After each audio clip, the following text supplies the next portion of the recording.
YKCB Channel menjelaskan yang dikaburkan tentang Pak Harto. Subscribe dan nyalakan lonceng untuk mengikuti channel ini.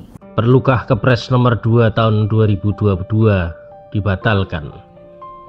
Presiden Jokowi pernah membatalkan peraturan Presiden nomor 39 tahun 2015 tentang pemberian uang muka bagi pejabat negara untuk pembelian kendaraan. Dalam peraturan Presiden itu, uang muka pembelian kendaraan bagi pejabat negara dinaikkan dari 116 juta rupiah menjadi 210 juta rupiah. Hal ini mencederai keadilan di tengah kesulitan ekonomi yang dialami masyarakat. Peraturan Presiden itu dikritik habis-habisan hingga akhirnya Presiden Jokowi membatalkannya. Begitu pula hendaknya dengan Kepres nomor 2 tahun 2022 tentang penetapan tanggal 1 Maret sebagai Hari Penegakan Kedaulatan Negara. Kepres ini juga mendapat kritik habis-habisan, menimbulkan kegaduhan di masyarakat karena tidak menyebut nama Letnan Kolonel Soeharto yang pada 1 Maret 1949 adalah komandan dalam serangan tersebut. Kegaduhan akibat tidak menyebut nama Letnan Kolonel Soeharto dalam Kepres tersebut tercermin dalam pembahasan di berbagai media baik cetak, televisi maupun media sosial. Sejarawan Anhar Gonggong dalam satu channel YouTube mengomentari Kepres itu sebagai berikut.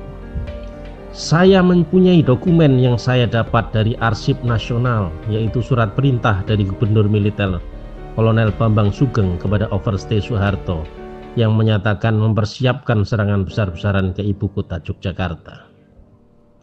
Lebih lanjut, Anhar mengatakan Soeharto mempunyai peranan besar ketika serangan itu dilakukan. Apalagi dia memang mempunyai wilayah Wehrkreis.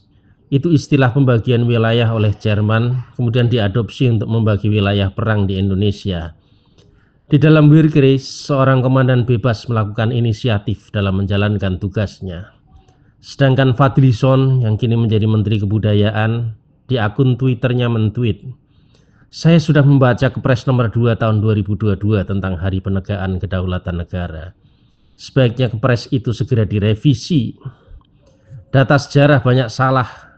Selain menghilangkan peran Letkol Soeharto sebagai komandan lapangan, juga dihilangkan peran Pemerintah Darurat Republik Indonesia atau PDRI. Sedangkan Sohib Fadlizon di DPR, Fahri Hamzah, mengomentari Kepres tersebut dengan tegas. Jika sejarah tidak lagi ditulis oleh sejarawan tapi ditulis dengan tinta penguasa, maka kita akan menyaksikan sejarah yang akan direvisi berkali-kali. Penggiat sejarah Batara Huta Galung juga tegas mengatakan tidak ada peran Soekarno-Hatta dalam serangan umum 1 Maret. Adapun yang menjadi kontroversi dari Kepres itu adalah konsideran butir 3, yaitu serangan umum 1 Maret 49 digagas oleh Sri Sultan Habib IX dan diperintahkan oleh Panglima Besar Sudirman serta disetujui dan digerakkan oleh Presiden Soekarno dan Wakil Presiden Muhammad Hatta. Bagaimana mungkin Presiden Soekarno dan Wakil Presiden Muhammad Hatta menggerakkan serangan umum 1 Maret 49, padahal keduanya saat itu dalam posisi sebagai tawanan dan diasingkan oleh Belanda ke Pulau Bangka? Karena itulah untuk meredam kegaduhan di masyarakat, saatnya Presiden Prabowo merevisi Kepres tersebut seperti usulan Fadlizon, atau dibatalkan seperti Presiden Jokowi membatalkan Perpres nomor 39 tahun 2015, agar negeri ini tidak dipenuhi atmosfer kegaduhan terus-menerus. Kalaupun masih ingin memperingati Hari Kedaulatan, lebih baik ditetapkan tanggal 27 Desember, karena pada tanggal itu tahun 49 Belanda mengakui kedaulatan Republik Indonesia Serikat. Dan untuk menetapkan tanggal 27 Desember sebagai Hari Kedaulatan tidak perlu naskah akademik yang kuat, karena fakta sejarah mengenai peristiwa tersebut sudah sangat kuat dan pasti tidak akan gaduh.